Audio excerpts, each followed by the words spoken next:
He was born in 1620 into a world where the sun beat down on a barren Mediterranean landscape and poverty was the air they breathed.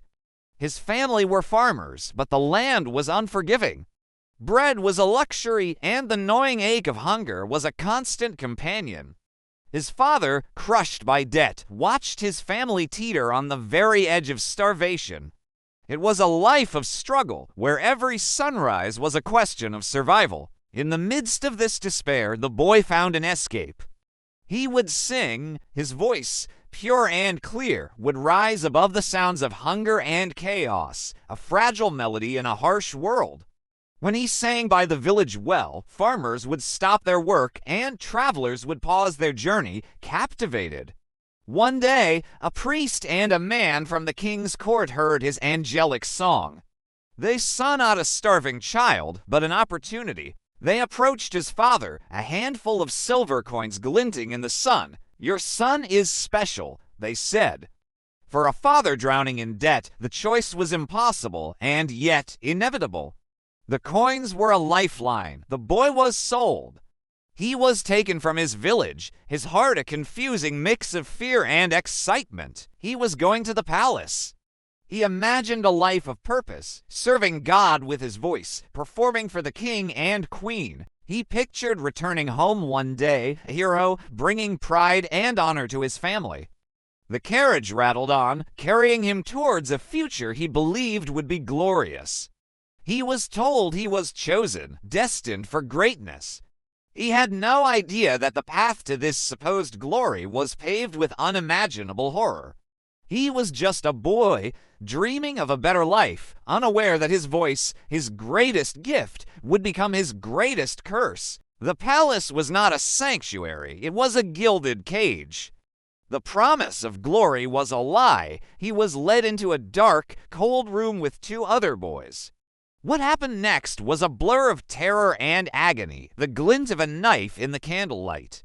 When it was over, the two other boys were gone, their songs silenced forever. He survived, but a part of him died in that room. He was then dressed in the fine robes of the royal choir. His voice, they had preserved it, but his body and soul were forever scarred. He was now a castrato, a living instrument, his humanity sacrificed for a perfect sound. The choir was not a brotherhood, it was a pit of vipers. The other boys, their voices changing naturally, saw him as an oddity, a freak. They whispered and mocked him, calling him Bird Boy. He was an outcast, isolated by the very gift that brought him there. His life became a cycle of loneliness and torment. False accusations led to brutal punishments. He was starved for days, forced to kneel on cold stone floors for hours, his body aching as much as his heart. The jealousy of the others was a poison that seeped into every corner of his existence. He sang like an angel, but he lived in hell. Amidst the cruelty, he found solace in the friendship of two other boys who had shared his fate. They were his only allies, his only comfort in the suffocating loneliness of the palace. They understood his pain, his secret shame. But the ordeal they had all endured had left their bodies weak and fragile. Sickness, a common cold for others, became a death sentence for them. He watched, helpless, as his two closest friends faded away. He held their hands as they drew their last breaths, their whispered prayers mingling with his own. And then he was truly, completely alone. The years passed and his body changed in strange, unnatural ways. He grew tall, but remained unnervingly thin. His limbs were long and gangly, while his face retained a boyish softness that didn't match his frame. He was a paradox, a man with the voice of a child, trapped in a body that belonged to neither. This physical dissonance only deepened his alienation. When he walked through the town, boys would snicker and girls would turn away, whispering. He was an object of pity and revulsion, a spectacle to be stared at, but never truly seen. The world had no place for him. Life in the choir was relentless. It was not art, it was brutal, forced labor. Practices were endless, stretching from dawn until late into the night. His vocal cords were strained to their breaking point, his body racked with exhaustion.